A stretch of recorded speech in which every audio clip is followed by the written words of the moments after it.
सबसे पहले अपनी पूरी पार्टी के साथ आप सबका हार्दिक अभिनंदन वंदन स्वागत करता हूं। मैं कलाकार संजय सोम। बबली बिरहा म्यूजिक के माध्यम से बिरहा ये भेजा जा रहा है। इसको लाइक करिएगा, सब्सक्राइब करिएगा, पसंद करिएगा, ज्यादा से ज्यादा शेयर करिएगा। भैया हो धीरज भैया, भूमिका में भाव लगल आवा।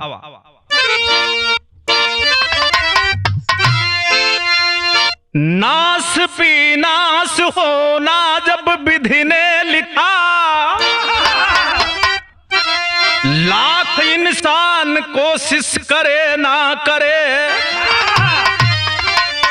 समय ने बिगाड़ा सवारा यहाँ, आग किस्मत में जो भी लिखा ना टरे। खास बिहार में है दरभंगा जिला, जहाँ केशव का छोटा सा परिवार है। घर में एकलौता बेटा वो होनहार था, प्यार के बाग में गुलशन गुलजार है।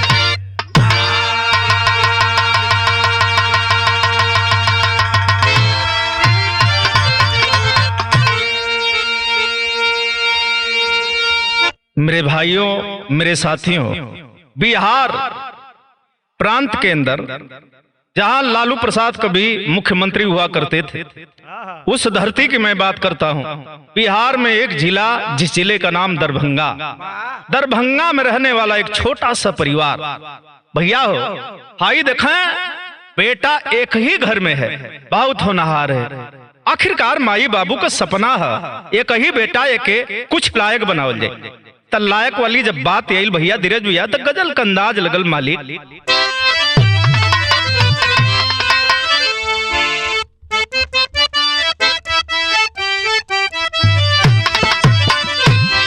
भैया कि मेरे महबूब, अरे मेरे महबूब रा रा रा, मेरे महबूब मेरे साथ बड़ा काम किया। अरे सुरख भैया,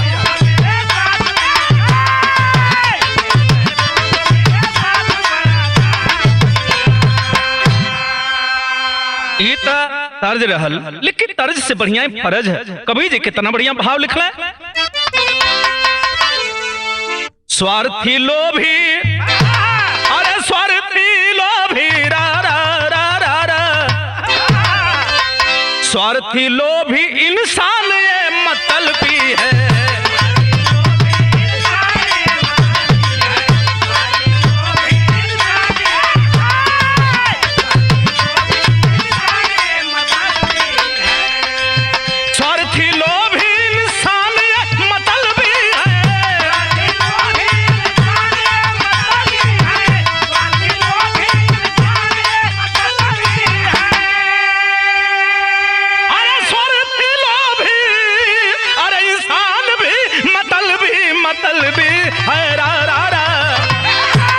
करे विनाश है, अरे करे विनाश अपना खुद ये मतलबी है। करे विनाश अपना खुद ये मतलबी है।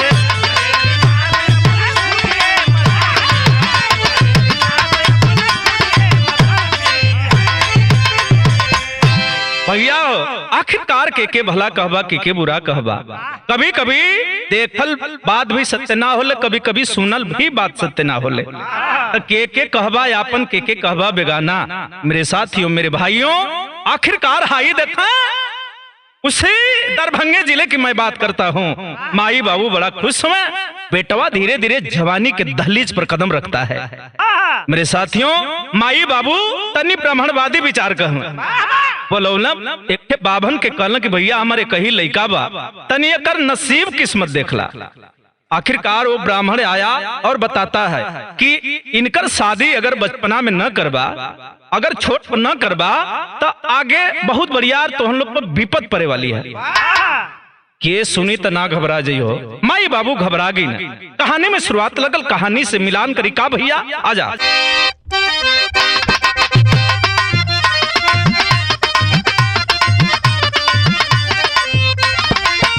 हमारे उस्ताद आप श्री नंदलाल रवि गावल का गावला भैया। हमें तो लूट लिया मिल के हुस्न वालों ने, हमें तो लूट लिया मिल के हुस्न वालों ने, गोरे गोरे गालों ने, काले काले बालों ने। आखिरकार का हालात हो परिवार का, सजा के सपना रा रा रा, सजा के सपना करे जीवन का गुजारा है, सजा के सपना करे जीवन का गुजारा है। माता पिता के लिए आंखों का वो तारा है, बुला के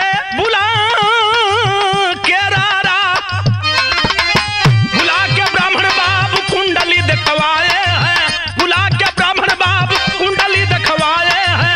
बेटे की शादी करना जल्दी तब बताए हैं।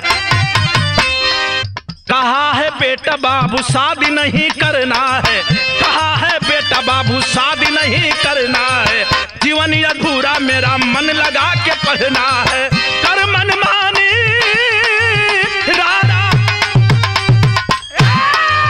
कर मन मानी बाबू शादी तब सकारे हैं, कर मन मानी बाबू शादी तब सकारे हैं।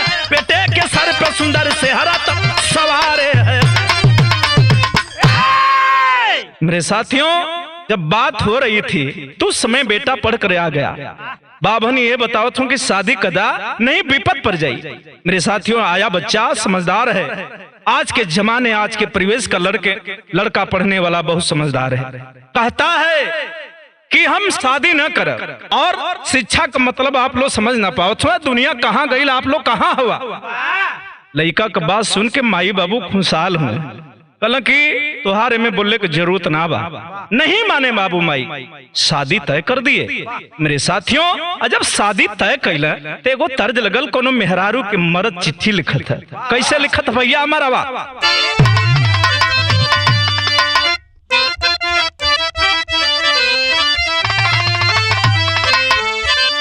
अरे चिट्ठी लिखतानी, वो चिट्ठी लिखतानी, ये करे के तार जनिहा, ये करे के प्यार जनिहा हो। चिट्ठी लिखतानी, ये करे के तार जनिहा, ये करे के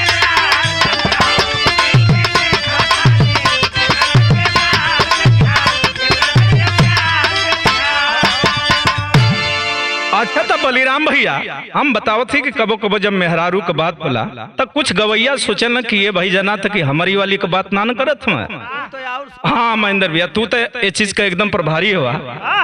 हाई देखा, आखिरकार बाबूजी का विचार है। आखिर बचवा के साथ मनमानी कर देने, मनमानी का कैले संकेत आवा। अरे बाबू बचावा का, अरे बाबू बचावा का जीवन बर्बाद कैले, होटे पर बियाह कैले हो।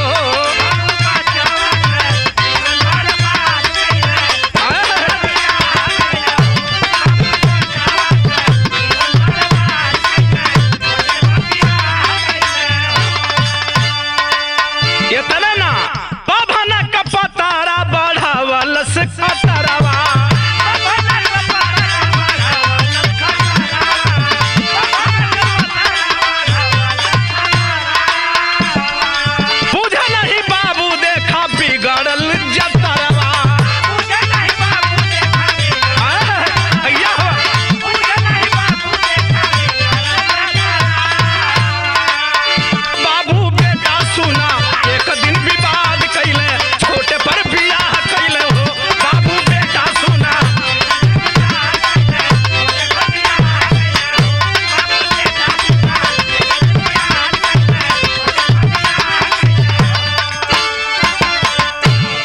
शादी कर दिए बाबू, बहू घर मिला दिए।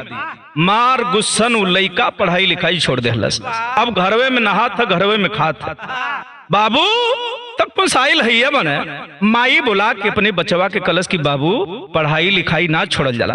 तब बाबू माई से वो लइका कहता कि माई बाबू जब आप लोग हमार बात ना मनला, अब मन मानी कर देहला, तो हमहू कुछ करत है कि सहा। मेरे साथियों, बाबू गोजी उठौले एकदम गरम हुआ, कल भाग जा घर छोड़ के, नहीं तो बात बिगड़ जाएगी। इतने ना अजब दुल्ही टुसुर भुसुर सुन ली तो कली की एक की तो हमके नैहर पहुंचा दा और नहीं तो कमाई चल जा। वाह भाई वाह, आखिर मर्द बात तो लगी न गई। लड़का समझदार कलश की ये बात है, अब तो हो के रुपया चाहत है। ठीक है रुपया दे। मेरे साथियों एक दिन एकाएक नौजवान के दिमाग में एक बात बनती है, किस घर में रहना मेरा ठीक है। मेरे साथियों एक दिन कैलस काईगो तर्ज लगल वो लड़का, भैया आजा।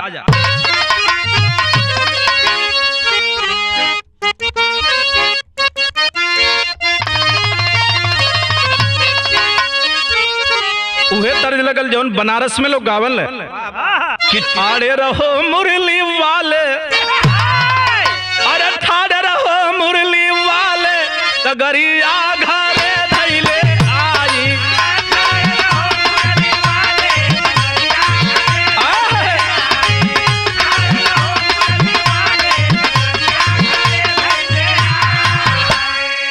लेकिन हमरे उस्ताद का गावल है कि हम नवरंगी नसपाती, अरे हम नवरंगी नसपाती पलमा बदमाशी में फंस गए।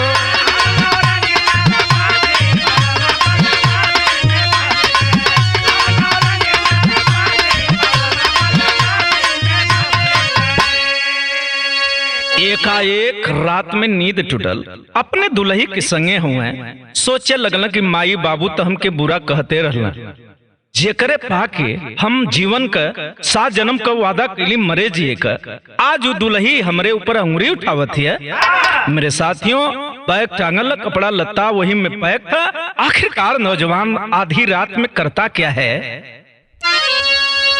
सुतले से जरिया गोरी, अरे सुतले से जरिया पर गोरी पलमा तोड़ी गईल तब चोरी।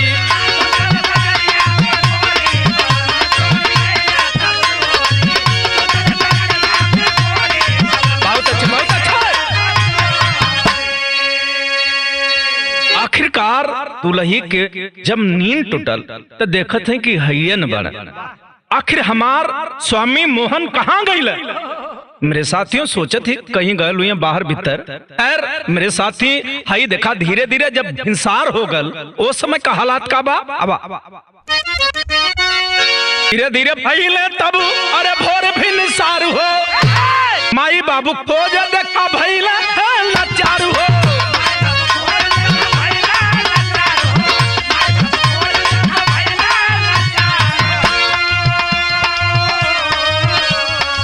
अरे रोवे गोरी जाइब कौने ओरी, अरे रोवे गोरी जाइब कौने ओरी पलमा छोड़ी गईल तब चोरी हो।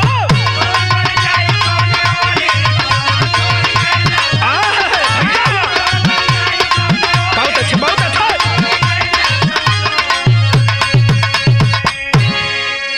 मेरे साथियों दुल्ही मन ही मन घबराती है कि कहीं स्वामी की बात तो हमारे बुरा तो ना लग गई, शंका होत है। लेकिन ये भैया सूरज भैया वो एकदम तोरे नियर समझदार है, इतना समझदार बा कि ओकरे समझदारी के का परिचय बताई।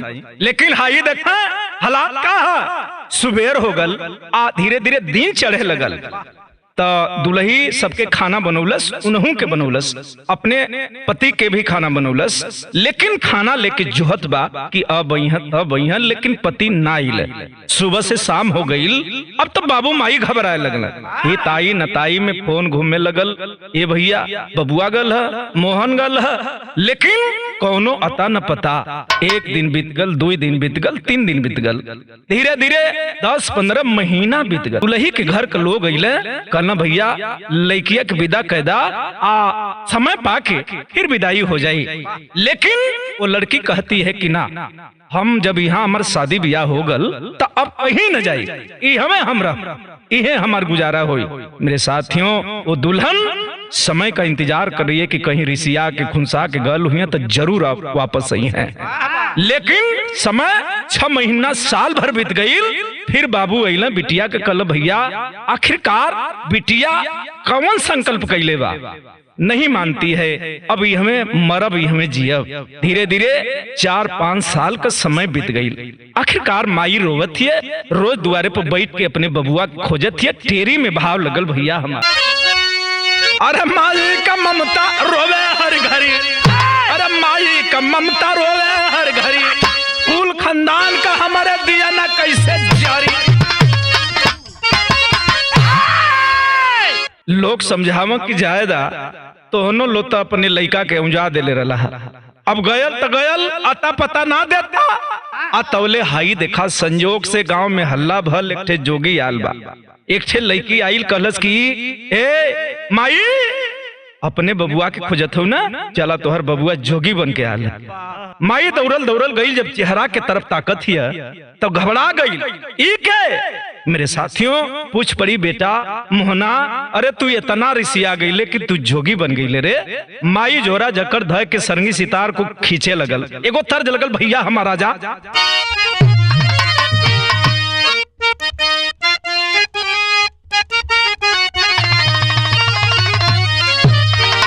गांव में जोगी मांगत था, खा था, कहा था। माई लो बहिन लो पूछत थी, का पूछली कि कवन कराना हो जोगी, अरे कवन कराना हो जोगी जोगा वारमा वाला, अरे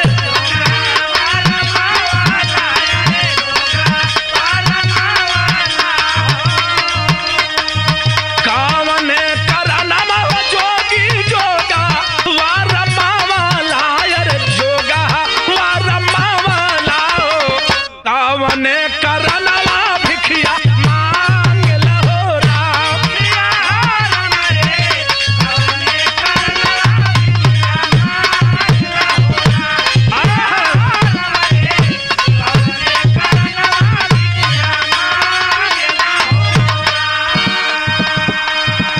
माई दौड़ल दौड़ल लो जोगी के पास गई। संजोग से आखिरकार माई ओहर गई। अतौले जोगी आगल एहर के करे दुआरे, वही माई के दुआरे यार। सारंगी बजावत जोगी आ गई, ला दुआरा वायर आ गई, ला दुआरा वाहो माई रोव देखा बिहारायल हो रा।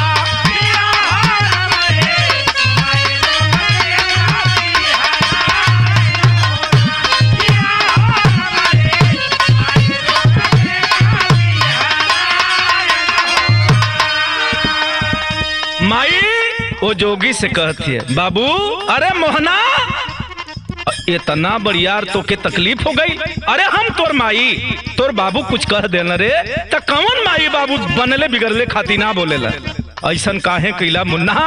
अरे पगला देख तोर दुल्ही तोरे इंतजार में यही पाथर भइल है, काम मन बना ले ले हवा, घरे ना रहबा, लेकिन पूरा गांव तमाशा देखत है। माई कलश की हम माने के तैयार नहीं, सुन हमार बात। आखिर मतारी रो रही है, गांव तमाशा देखत है। माई कैलस का सारंगी सितार ताबतीने ली मतारी आयर छीने ली मतारी आहो झूठी गई लगौवा गिरावन हो रा।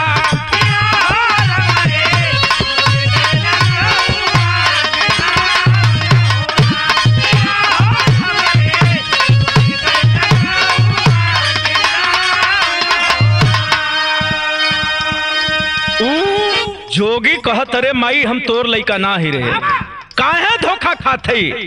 ए भैया ए चाचा ए दादा तनी फलाना चीना ढकाना के बतावा, आखिरकार ये हमार बेटा ह ना तक केकर बेटा आ तौले बाबू आ गई ना। अब बाबू हमेशा गरिया में, लेकिन जैसे मैं अपने बेटा के देखल भैया हो जैसे एगो देवी देवता के जाके चरण में आदमी गिर जाला, वैसे अपने बेटवा के देख के बाबू बिहर गई। पैरों में गिर गए उस जोगी के। बोले बेटा बहुत बड़ा मैंने गलती कर दिया रे, माफ कर दे बेटा, माफ कर दे रे मोहना। आज एगो बाप तो से माफी मांगत है।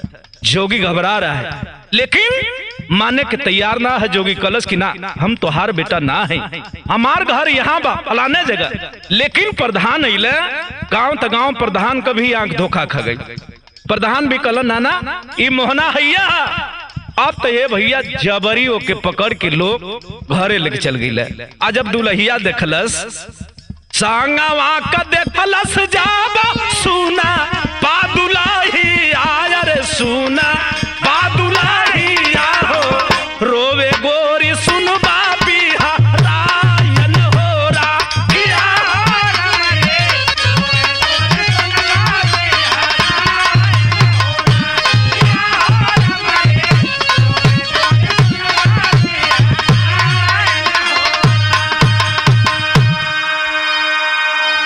दुल्हन जब अपने पति को देखती है बाबू तो चंदन के वृक्ष से जैसे सर लिपट जाता है। पत्नी अपने पति के पैरों में लिपट गई। बोली स्वामी ऐसन का हम गलती कर देली, ऐसन मत करा स्वामी। मेरे साथ ही जबरी घर में लोग दरवाजा बंद कर देना। आखिरकार इसी में खाना इसी में नहाना, अब तुम्हें कहीं नहीं जाना। लाख जोगी कहता रह गया लेकिन माई बाबू गांवपुर अर्धान प्रधान जितना रहना केहू माने के तैयार ना भइल। मेरे साथियों समय कट रहा है। यहर दुल्ही के तन से बेटा पैदा भल। बाबू मिठाई बांटत, मैं माई मिठाई बांटत है। पूछत हो लोग का भला लइका भल। अच्छा तक खुशी जश्न मनावल जाता, रुपया पैसा बड़ा खर्च भल, नाच गाना भी भल। लेकिन धीरे धीरे आखिर समय कटत है। एगो बेटा के बाद दूसर का तीसर का 3 बेटा हो गई ने। घर में खुशहाली का दीपक जलत था। समय धीरे धीरे 12 बरिस बीत गई। 12 वर्ष बीत गया, समय परिवार खुशहाल है। और वो जोगी अब तनी मनी अहरे बहरे बाजारे जाए लगल। लेकिन एक दिन माई दुआरे बैठल है। तौले मेरे साथी बाजारे गल हुआ। बेटा जवन जोगिया रहल जेके जोगी के नाम से लोग जाना एरिया क्षेत्र का, वो गल है खेतवारी करे बदे। दुल्ही घर में खाना पीना बनावत है। मेरे साथी आ तौले थे लइका आल दुआरे, माई का गोड़ लगलस। माई अरे माई तू हमके ना चिन्हत है। माई देख करके माँ अवाक हो जाती है। भगवान ई का हम देखत हैं, ई का हम देखत हैं। मेरे साथी माई अवाक हो गई। अब तो पलकिया गिरते न है। मेरे साथी माँ घबरा जाती है कि ई का। आखिरकार माई से लइका कलश की माई तू ना पहचान थे रे, हम तोर मोहना ही रे पगली, हम तोर मोहना है। माँ जब इतनी बात सुनलस मेरे साथी बिहार की रो पड़ी। सोच में पड़ गई कि आखिरकार ये क्या देख रही। मेरे साथी मूर्छा खा के माई गिर पड़ल, बेहोश पड़ लिया। तवले हल्ला हो गई। एक ठे लइका गल गौवा में हल्ला कदलस के अरे ऊ जमन लइकवा भुला के गल है कोहना के फलनिया कौआल हा। गांव में लोग कहला कि जब ऊ ओकर बेटा है तो जोगिया के कर बेटा है। पूरा गांव आ गई। फिर देखा बदे मेरे साथी माई तो मूर्छा खा के गिरले बा। माई के गोद में उठा के पूछा था कि माई रे आखिर तुके का तकलीफ हो गई। माई होश में आइल। तबले बाबू भी आ गई ना। बाबू दूरे से देखत की तो लगत है कि हमार बेटा मोहना जैसा लगत है। मालिक एक सूरत का 2 बेटा। आखिरकार आंख धोखा ना खाइला से बड़ी पहचान गई। अरे असली बेटा तो हमार इहे बा। बाबू पहचान करके मेरे साथी हाई देखा पूरा गांव तमाशा देखत है। लेकिन कभी जी भाव लिखला आल्हा में का देखल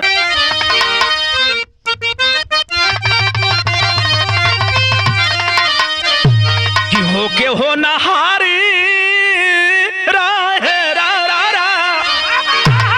अरे होके हो नहारी रही तारा जो पैया भैया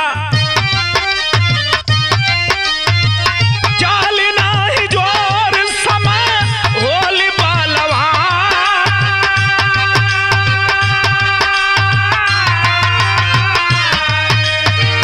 बेटवा के देख बाबू नीरखे चेहरवा भैया हाय हो विधाता नहीं सूझले उपाय।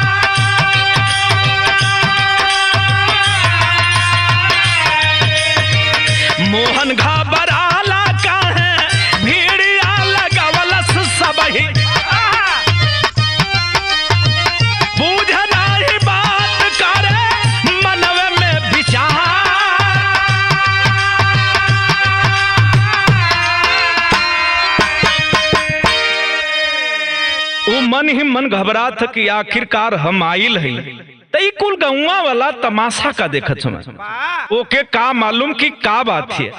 बाबू से पूछ पड़ल कि बाबू का हमरे इले के तोके खुशी ना तोके तो खुश होके चाहिए कि तुहार बेटा तोरे घरे आल है मेरे साथी, लेकिन बाबू ऐसे बतावा कि हम नाराज हैं हम खुश हैं। ये सोचत हम कि आखिरकार ये विधि विधान हमारे साथ का खिलवाड़ करत थे। मेरे साथियों बाबू भी रोवत में माई भी रोवत है। अतौले दुल्हिया खोल के दरवाजा आइल बहरे देखत है कि तमाम लोग भीड़ लगौले हमें। मेरे साथियों सबके सामने आखिरकार वो मोहन बेटा अटैसी खोलता है और कहता है कि माई बाबू अरे तोहनो रुपये बदे ने घबरा लल्ला धन बदे हमके बोलत रहला। तो सुना एक ठे बात अरी लाइन में वो लड़का कहलस का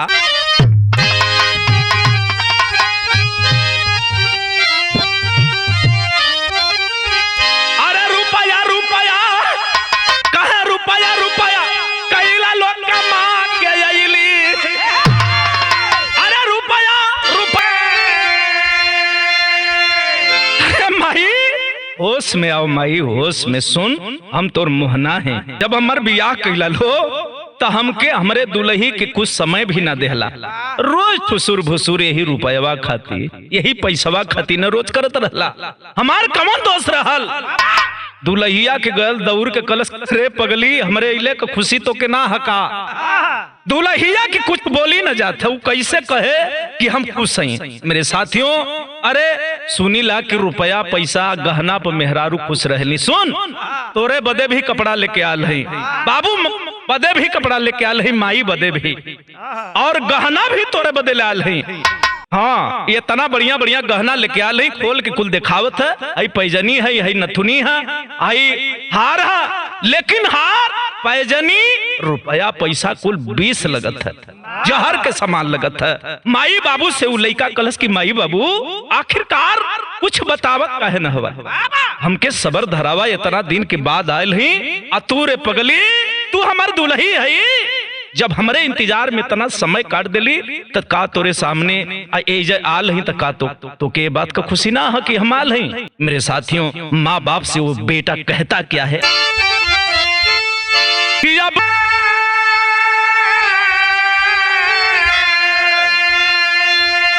वही बाबू माई कुछ बोला ही कि हम तौले भीड़ चिरे तू जोगिया आगल कलश की सुना सुना भैया हम सकल तहिए हुआ ये हम सकल में माई और बाबू धोखा खा गई। माई बाबू के छोड़ा पूरा गांव गवाही दहलस की मोहना है हमके लोग मोहना बतौले जबरी तो हर माई बाबू मोहना बना के अपन बेटा बना के अरे में आखिरकार बंद कर देहला हमारे आना जाना बंद कर देहला। हमके समय न मिलल कि हम यहाँ से जाई कहीं। सुना हमार बात आखिरकार भयल का कि पूरा गांव जुटल जहां जोगिया गयल आई आ जोगिया कहेला मोरा दोस्त नहीं भाई।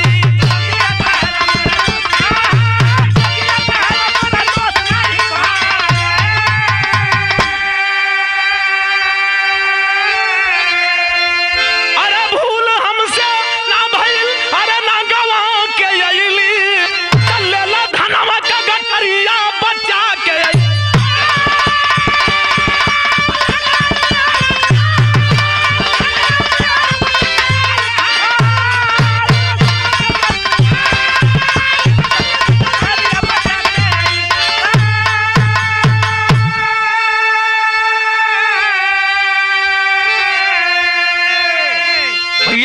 माई बाबू बेटा के चरण में गिर के कहना कि बेटा बहुत बढ़हर तोर दोषी है जा तू जमन फैसला कैले। मेरे साथी बेटा हंसत कि वाह वाह रे माई और वाह रे बाबू हमके जन्म दे के जब पहचान न पौला आ तू लोग कहेला कि प्रमाण वेद बतावेला कि आधी रात में दुल्हन अपने अगर पति की अंगुली को पकड़ लेती है तो पहचान जाती है। तो तुहार नजर कैसे धोखा खा गई लेतना दिन तोरे हम संगे बितौली खैर जायदा। मेरे साथी तो गांवपुर कहला कि भैया तब जोगिया के संगे का हुई।